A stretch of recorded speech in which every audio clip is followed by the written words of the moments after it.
আসসালামু আলাইকুম। আমরা অস্ট্রেলিয়ার ভিসা কীভাবে অ্যাপ্লিকেশন করতে হয় সেই জিনিসটা আজকে দেখব। খুব স্বল্প সময়ের মধ্যে দেখে নিব। আমাদের অস্ট্রেলিয়ার ভিসা অ্যাপ্লিকেশনের জন্য 5টা স্টেপ রয়েছে। তো স্টেপ 1 হচ্ছে আপনাকে অস্ট্রেলিয়ার ওয়েবসাইটে ঢুকে আপনাকে একটা অ্যাকাউন্ট ক্রিয়েট করতে হবে।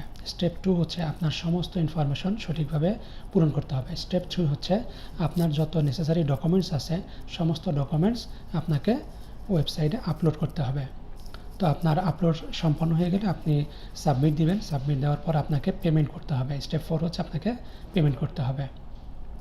তো পেমেন্টটা আপনি যে কোনো ব্যাংকের কার্ড দিয়ে করতে পারেন, যে কার্ডে আপনার ডলার এনরোজ করা থাকবে। ডলার এনরোজ করা এমন একটা কার্ড, প্রিপেড কার্ড হতে পারে বা ক্রেডিট কার্ড হতে পারে, সেই কার্ড দিয়ে আপনাকে পেমেন্ট করতে হবে। পেমেন্ট করার পর আপনি যে পেমেন্ট স্লিপ পাবেন সেই পেমেন্ট স্লিপ নিয়ে আপনাকে স্টেপ 5-এ যেতে হবে। সেটা হচ্ছে আপনাকে ভিএফএস গ্লোবালে একটা অ্যাপয়েন্টমেন্ট নিতে হবে। আমরা এই পুরো 5টি প্রসেসই আপনাকে অনলাইনে করে দেখাবো, হাতে কলমে করে দেখাবো। এখন আপনাকে দেখাচ্ছি যে আপনার কোন ওয়েবসাইট। এটা হচ্ছে আপনাদের অস্ট্রেলিয়ার গভর্নমেন্ট ওয়েবসাইট online.emi.gov.au। এই ওয়েবসাইটে ঢুকে আপনারা আপনাদের সমস্ত ইনফরমেশন ফিল আপ করবেন। এখন আসেন আপনার কী কী ডকুমেন্টস লাগবে। আমরা একটা সামারি আকারে আপনাকে ডকুমেন্ট লিস্ট করে দিয়ে দিচ্ছি। এখানে আমি বিস্তারিত ডকুমেন্টগুলো আপনাকে দেখাবো। তো প্রথমে হচ্ছে আপনাকে পাসপোর্ট লাগবে। আপনার একটা ভ্যালিড পাসপোর্ট লাগবে যার মিনিমাম 6 মান্থ ভ্যালিডিটি থাকতে হবে, এবং আপনার পুরাতন যত পাসপোর্ট আছে সবগুলো পাসপোর্টেরই স্ক্যান কপি লাগবে। নাম্বার 2 হচ্ছে আপনার ফটো লাগবে। 45x35 হোয়াইট ব্যাকগ্রাউন্ডের একটা ফটো লাগবে। আপনার এনআইডি এবং বার্থ সার্টিফিকেট, রেজিস্ট্রেশন সার্টিফিকেট লাগবে, বার্থ রেজিস্ট্রেশন সার্টিফিকেটটা লাগবে। তারপর আপনার ট্রাভেল হিস্ট্রি লাগবে।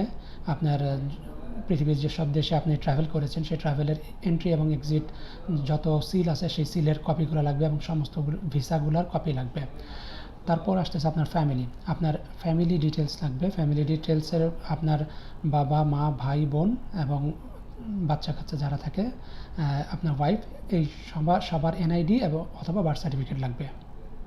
এগুলি আপনাকে স্ক্যান কপি আপলোড করে দিতে হবে আপনার ফ্যামিলি ইনফরমেশনে। আর আপনার ম্যারেজ সার্টিফিকেট লাগবে, এবং ম্যারেজ সার্টিফিকেটটা আপনার ইংলিশে নোটারাইজ থাকা লাগবে। তারপর আপনার ট্রাভেল আইটিনারি লাগবে। আপনি কোথায় কোথায় ট্রাভেল করবেন অস্ট্রেলিয়াতে সেই ট্রাভেল আইটিনারি লাগবে।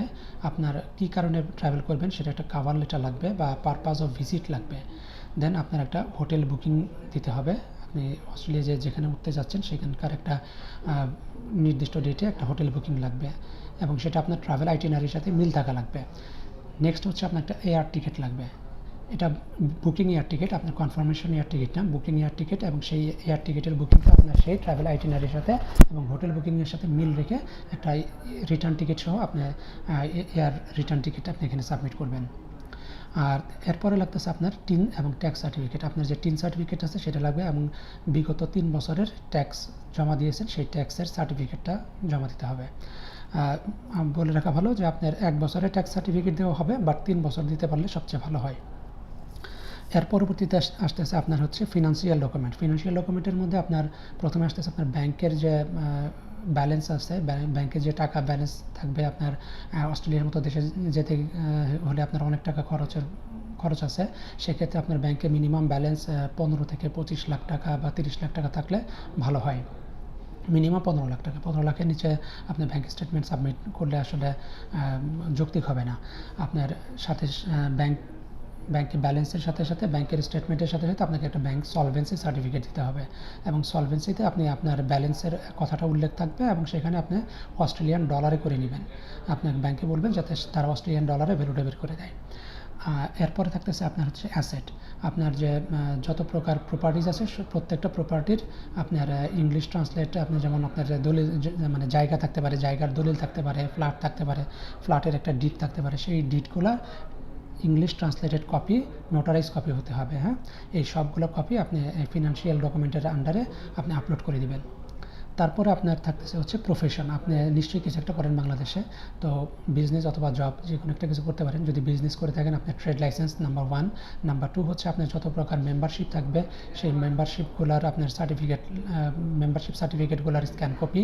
পাশাপাশি যদি আপনার এক্সপোর্ট বা ইম্পোর্ট যদি কোনো প্রকার সার্টিফিকেট থাকে বা লাইসেন্স থাকে সেই লাইসেন্সগুলোর কপি আপনি এখানে দিয়ে দিবেন। আপনি মোট কথা আপনার বিজনেসের যত ডকুমেন্টস আছে সেখানে দিবেন। আপনার ভিজিটিং কার্ডের কপি এখানে দিবেন। আর আপনি যদি জব হোল্ডার হয়ে থাকেন তাহলে জব সার্টিফিকেট, জবের যে ডকুমেন্টসগুলো, আপনার অ্যাপয়েন্টমেন্ট লেটার, আপনার স্যালারি সার্টিফিকেট, আপনার পে স্লিপ, আপনার এনওসি এবং আপনার অফিস আইডি কার্ড এবং ভিজিটিং কার্ড, এই জিনিসগুলো আপনি এখানে আপলোড করবেন। তো এই হলো মোটামুটি একটা আমি শর্ট লিস্ট আপনাকে দিয়ে দিলাম। এই ডকুমেন্টসগুলো আপনি আপলোড করে তারপরে সাবমিট দেবেন। তো আপনি যে ডকুমেন্টসগুলো আপনি সাবমিট করলে, আপনি যখন ট্রাভেল এনজয় করবেন, আপনি যখন ট্রাভেলে যাবেন ফার্স্ট ট্রাভেলের সময়, আপনার এই সমস্ত ডকুমেন্টসগুলোর হার্ড কপি ট্রাভেলের সময় আপনি ক্যারি করবেন। বিকজ অফ আপনাকে যে কোনো সময় ইমিগ্রেশন অফিসার চেয়ে বসতে পারে। তো চাইলে পরে আপনাকে এই ডকুমেন্টসগুলো আপনাকে এখানে ডিসপ্লে করতে হবে, প্রেজেন্টেশন করতে হবে। ধন্যবাদ আপনি এই পর্যন্ত দেখার জন্য।